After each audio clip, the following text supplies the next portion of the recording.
Trump ने India पे 25% tariff impose कर दिए। इसका हमारी इकोनॉमी पे क्या असर होगा? हमारी जीडीपी 4.2 ट्रिलियन यूएस डॉलर है, जिसमें से 800 बिलियन यूएसडी हम एक्सपोर्ट करते हैं। इन एक्सपोर्ट में से 80 बिलियन यूएसडी हम यूएसए को एक्सपोर्ट कर रहे हैं। उसमें से भी 27 billion USD IT, pharma, mobile devices, ये सारे एक्सपोर्ट्स है जो इन टैरिफ से एग्जाम किए गए हैं।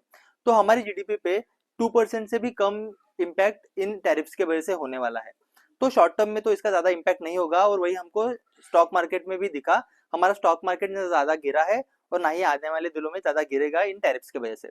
लेकिन लॉन्ग टर्म में इसके क्या इम्प्लीकेशंस है? हम देख रहे हैं कि अमेरिका अभी मैन्युफैक्चरिंग करने की बात कर रहा है।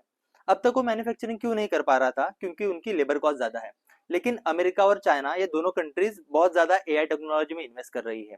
तो एआई के थ्रू अगर वो मैन्युफैक्चरिंग करने में कामयाब हुए तो हमारे लिए बहुत बड़ा हिट होगा, क्योंकि हमारी इकोनॉमी इसी बलबूते पे खड़ी है कि हमारी लेबर कॉस्ट चीप है, इसलिए हम आईटी एक्सपोर्ट्स कर पा रहे हैं और बाकी मैन्युफैक्चरिंग को भी एक्सपोर्ट कर पा रहे हैं। करंट सिचुएशन से ये तो क्लियर है कि हमारे इंटरेस्ट अमेरिका और चाइना दोनों से अलाइंड नहीं है, और यही दो कंट्रीज है जो बहुत ज्यादा एआई में इन्वेस्ट कर रही है। तो अगर हमें फ्यूचर में मैन्युफैक्चरिंग और सर्विसेज, इन दोनों चीजों में इन कंट्रीज को कम्पीट करना है, तो हमारी टेक्नोलॉजी में इंप्रूवमेंट बहुत जरूरी है।